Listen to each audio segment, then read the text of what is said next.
Bible గ్రంథంలోని నేను చూపిస్తున్న ఈ యొక్క అధ్యాయాన్ని ప్రతి ఉదయం కానీ లేదా మధ్యాహ్నం కానీ రాత్రి పండుకునే ముందు కానీ మీరు ఒక్కసారి ధ్యానం చేసినట్లయితే, ఒక్కసారి అందులో రాయబడిన మాటలను చదివినట్లయితే, ఇందులో ఉన్న వాక్యాలను మీరు జ్ఞాపకం చేసుకున్నట్లయితే, ఈ వాక్యాలను మీరు అనుసరించినట్లయితే తప్పకుండా మీ జీవితంలో మీరు ఏదైతే చేస్తున్నారో దాంట్లో మీరు సక్సెస్ను పొందుకుంటారు. మీరు ఎప్పుడు కూడా ఓడిపోరు, ఎప్పుడు కూడా గెలుస్తూనే ఉంటారు. ఎప్పుడు కూడా మీ జీవితంలో అపజయాన్ని చూడరు, నష్టాన్ని చూడరు. అలాగనే నీ జీవితం ఫలభరితముగా ఉంటుంది. ఎప్పుడు కూడా మీరు ఎలా ఉంటారు అంటే ఫలమిచ్చు చెట్టు వలె ఉంటారు. మీరు ఏం చేసినా అది సఫలమవుతుంది. దేవుడు మిమ్మల్ని ఆశీర్వదిస్తాడు. కాబట్టి మీరు ఒక 4 పనులు గనక చేయగలిగినట్లయితే ఖచ్చితముగా మీరు ఏం చేసినా కానీ అది సఫలమవుతుంది. అంటే మీరు ఏం చేసినా అది సక్సెస్ అవుతుంది. ఫర్ ఎగ్జాంపుల్, మీరు ఒక లోన్ కోసం అప్లై చేశారు, ఖచ్చితంగా ఆ లోన్ అనేది వస్తుంది. మీరు ఏం చేసినా ఖచ్చితంగా అందుట్లో మీరు సక్సెస్ను చూస్తారు. ఒక లోన్ కోసం అప్లై చేస్తే ఆ లోన్ అనేది శాంక్షన్ అవుతుంది. అలాగనే మీరు ఒక ఉద్యోగం కోసం అప్లై చేస్తే ఖచ్చితంగా ఆ ఉద్యోగం వస్తుంది. ఒక పరీక్షను రాయడానికి మీరు వెళ్తే ఆ పరీక్షలో మీరు విజయం పొందుకుంటారు. అలాగనే దేవుని వద్దకు వెళ్ళి మీరు ఫలానాది కావాలి అని దేవుని మీరు అడిగితే ఖచ్చితంగా దాన్ని మీరు పొందుకుంటారు.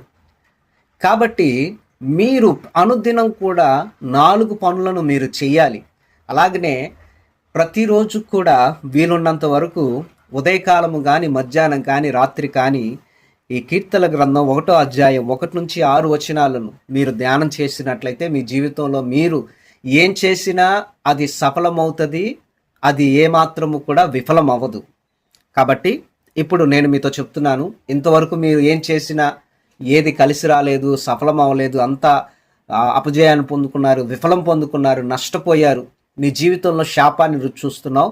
కానీ ఈ రోజున ఈ వీడియో ద్వారా దేవుడు నువ్వు చేసే ప్రతి పని కూడా సఫలమవునట్లుగా చేయాలని అనుకుంటున్నాడు. కాబట్టి ఈ యొక్క వీడియోని ఆఖరి వరకు కూడా వీక్షించండి. లాస్ట్లో నేను మీ కొరకు ప్రార్థన చేస్తాను. దానికంటే ముందుగా ఈ యొక్క వీడియోని ఒక లైక్ చేయండి. అలాగే ఈ ఛానల్ని సబ్స్క్రైబ్ చేయండి.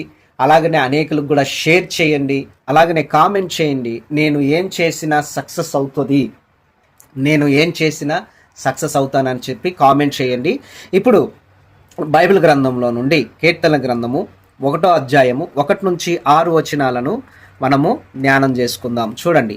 దుష్టుల ఆలోచన చెప్పున నడువక, పాపుల మార్గమున నిలవక, అపహాసకులు కూర్చుండు చోటను కూర్చుండక, యెహోవా ధర్మశాస్త్రం నందు ఆనందించుచు దివారాత్రము దాన్ని ధ్యానించువాడు ధన్యుడు. అతడు నీటి కాలువల యోరన నాటబడినదై ఆకు వాడక తన కాలమందు ఫలమిచ్చు చెట్టు వలె ఉండును. అతడు చేయనిదంతయు సఫలమగును. దుష్టులు అలాగున ఉండక గాలి చెదరు కొట్టు పొట్టువలే ఉందురు. కాబట్టి న్యాయ విమర్శలో దుష్టులను, నీతిమంతుల సభలో పాపులను నిలవరు. నీతిమంతుల మార్గము యెహోవాకు తెలియను, దుష్టుల మార్గము నాశనమునకు నడుపును. చూడండి, మొట్టమొదటిగా దుష్టుల ఆలోచన చొప్పున నడవక. సో దుష్టులు ఉంటారు, ఆ దుష్టుల యొక్క ఆలోచన నీకు ఉండకూడదు. ఆ ఆలోచన ప్రకారముగా నీవు నడవకూడదు. రెండవది, పాపుల మార్గమున నిలవక. సో పాపులు వెళ్ళే మార్గం ఉంటుంది, అక్కడ నువ్వు నిలవబడకూడదు. ఫస్ట్ ఆఫ్ ఆల్ నడవకూడదు. రెండవది స్టాండింగ్, పాపులు ఉన్న చోట, పాపుల మార్గములో నీవు నిలవబడకూడదు. మూడవదిగా అపహాసకులు కూర్చుండు చోటను కూర్చుండక. అపహాసకులు ఎవరైతే ఉన్నారో వాళ్ళు ఎక్కడైతే కూర్చుంటున్నారో అక్కడ నువ్వు కూర్చోకూడదు. ఒకటి వాకింగ్, స్టాండింగ్, సిట్టింగ్. నీ వాకింగ్, నీ స్టాండింగ్, నీ సిట్టింగ్ అనేది మొదటగా మార్చబడాలి. యెహోవా ధర్మశాస్త్రం నందు ఆనందించుచు దివారాత్రము దాన్ని ధ్యానించువాడు ధన్యుడు. అంటే దేవుని యొక్క వాక్యాన్ని చదువుతూ సంతోషపడుతూ దివారాత్రం అనగా డే అండ్ నైట్ దాన్ని ధ్యానించువాడు ధన్యుడు. అనగా పరిశుద్ధ గ్రంథం బైబిల్ గ్రంథాన్ని నువ్వు చదువుతూ ఆనందపడుతూ ప్రతిరోజు రాత్రి పగలు ధ్యానం చేస్తే నీవు ధన్యుడవు. అప్పుడు అతడు నీటి కాలవల యోరన నాటబడినదై ఆకు వాడక తన కాలమందు ఫలమిచ్చు చెట్టు వలె ఉండును. చూడండి, అప్పుడు నువ్వు ఎలా ఉంటావు అంటే అతడు చేయనిదంతయు సఫలమగును.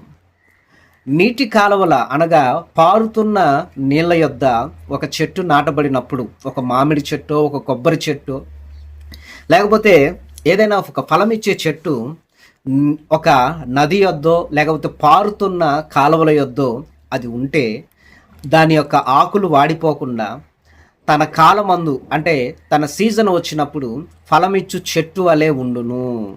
అతడు చేయనిదంతయు సఫలమగును. అయితే ఈ రోజున నీ జీవితం ఎలా ఉందంటే ఆకు వాడిపోయిన చెట్టులాగా ఉన్నది. అలాగే ఫలమిచ్చే చెట్టు వలె నువ్వు లేవు. నువ్వు ఏం చేసినా కానీ అది సఫలం అవ్వట్లేదు. నువ్వు ఏం చేసినా కానీ అది సక్సెస్ అవ్వట్లేదు. నువ్వు ఏం చేసినా కానీ అందులో నువ్వు విజయం పొందుకోలేకపోతున్నావు. ఎందుకు అంటే దుష్టుల ఆలోచన చొప్పున నువ్వు నడుస్తున్నావు, పాపుల మార్గమున నువ్వు నిలవబడుతున్నావు, అభాసుకులు కూర్చుండే చోట కూర్చుంటున్నావు. ఒక దుష్టుడు ఎలాగైతే ఆలోచన చేస్తాడో అలాగ నువ్వు ఆలోచన చేస్తున్నావు. ఈ రోజున దుష్టుల యొక్క ఆలోచన కలిగి నీవు వాటి యందు నడవకూడదు. పాపుల మార్గమున నీవు నిలవబడకూడదు. చూడండి, పాపులు బార్లు షాపుల ఎదుట బార్లు తీరి నిలవబడతారు. అలాంటి ప్రదేశాల్లో నువ్వు నిలవబడకూడదు. అపహాసకులు కూర్చుండు చోటన కూర్చుండకూడదు. చూడండి, అపహాసకులు ఎక్కడ కూర్చుంటారు అంటే సినిమా హాళ్ళ దగ్గర, వ్యభిచార గృహాల యొద్ద, అనేక ప్రదేశాల్లో పేకాడుతూ మందు సిట్టింగ్ వేసి అక్కడ కూర్చుంటారు. నువ్వు అలా కూర్చోకూడదు. నువ్వేం చేయాలి? ఇవన్నీ కూడా మానేసి దేవుని యొక్క వాక్యంలో ఆనందిస్తూ దివారాత్రం దాన్ని ధ్యానిస్తే అప్పుడు నీ జీవితం ఎలా ఉంటుంది అంటే ఆకు వాడక తన కాలమందు ఫలమిచ్చు చెట్టు వలె నువ్వు ఉంటావు. నువ్వు ఏం చేసినా అది సఫలమవుతుంది. నువ్వు ఏం చేసినా అది సఫలమవుతుంది. నువ్వు అడుగుపెట్టు ప్రతి స్థలాన్ని దేవుడు నీకు ఇస్తాడు. ఏ మనుషుడు నీ ఎదుట నిలవబడలేడు. దుష్టులు అలాగనుండక గాలి చెదరు కొట్టు పొట్టు వలె ఉందరు. చూడండి, గాలి వచ్చినప్పుడు పొట్టు ఎలాగైతే ఎగిరిపోతుందో ఒక దుష్టుడు కూడా అలాగనే ఎగిరిపోతాడు. కాబట్టి న్యాయ విమర్శలో దుష్టులను, నీతిమంతుల సభలను పాపులను నిలవరు. కాబట్టి న్యాయ విమర్శలో అంటే న్యాయాన్ని పొందుకోవడానికి న్యాయ విమర్శల్లో దుష్టులు ఉండరు. అలాగే నీతిమంతుల సభలో పాపులు నిలవబడరు. ఒక న్యాయ విమర్శలో నువ్వు ఉండాలన్నా, నీతిమంతుల సభలో నువ్వు నిలవబడాలి అన్నా దేవుడు చెబుతున్న మాట ఏంటంటే దుష్టుల ఆలోచన, పాపుల మార్గము, అపహాసకులు కూర్చుండే చోట నువ్వు కూర్చోకూడదు. దేవుని యొక్క ధర్మశాస్త్రాన్ని అనగా బైబిల్ గ్రంథాన్ని రాత్రి పగలు నువ్వు ధ్యానం చేస్తూ ముందుకు వెళ్ళాలి. అప్పుడు నువ్వు ఫలమిచ్చు చెట్టు వలె ఉంటావు. నువ్వు చేసే ప్రతి పని కూడా సఫలమవుతుంది. నీతిమంతుల మార్గం దేవుడికి తెలియను, దుష్టుల మార్గం నాశనానికి నడుపును. ఒక నీతిమంతుని యొక్క మార్గములో నువ్వు నడిస్తే దేవుడు నిన్ను చూస్తాడు. ఒకవేళ దుష్టుల యొక్క మార్గములో నువ్వు వెళ్తే నాశనానికి నువ్వు వెళ్తావు. అయితే నువ్వు చేయనిదంతా కూడా సఫలం అవ్వాలి. ఆకువాడక తన కాలమందు ఫలమిచ్చే చెట్టు వలె నువ్వు ఉండాలి అంటే ప్రతిరోజు ఉదయాన్నే లేవంగానే ఒక 3 అధ్యాయాలు బైబిల్ గ్రంథాన్ని ఓపెన్ చేసి చదవడం స్టార్ట్ చేయండి. అలాగే ప్రతిరోజు రాత్రి పడుకునే ముందు ఒక 3 అధ్యాయాలు, కనీసం 1 అధ్యాయమైన బైబిల్ గ్రంథాన్ని చదివి స్టార్ట్ చేయండి. ఇలాగా ఒక 3 నెలలు మీరు చేయగలిగినట్లయితే నువ్వు ఏం చేసినా అందులో నువ్వు సఫలమవుతావు. ఈ రోజున మీరు అప్పుల సమస్యలతో ఉన్నారు, ఆర్థిక ఇబ్బందులతో ఉన్నారు, ఇంట్లో నష్టాలు, కష్టాలు, వేదనలు, బాధలు, దుఃఖాలు, మరణాలు, రోగాలు, అనేకమైన విపత్తులు, అనేకమైన ఆపదలు, శ్రమలు, కష్టాలు, వీటన్నిటికి కారణం ఏంటి అంటే నీ ఆలోచన. నువ్వు ఎక్కడ నిలవబడుతున్నావు, నువ్వు ఎక్కడ కూర్చుంటున్నావు, నువ్వు కూర్చుండే చోట నువ్వు ఎక్కడ కూర్చోకూడదు అక్కడ కూర్చుంటున్నావు, ఎక్కడ నిలవబడకూడదు అక్కడ నిలవబడుతున్నావు, ఎక్కడ నడవకూడదు అక్కడ నడుస్తున్నావు. కాబట్టి నీ జీవితంలో ఇవన్నీ కూడా ఉన్నాయి.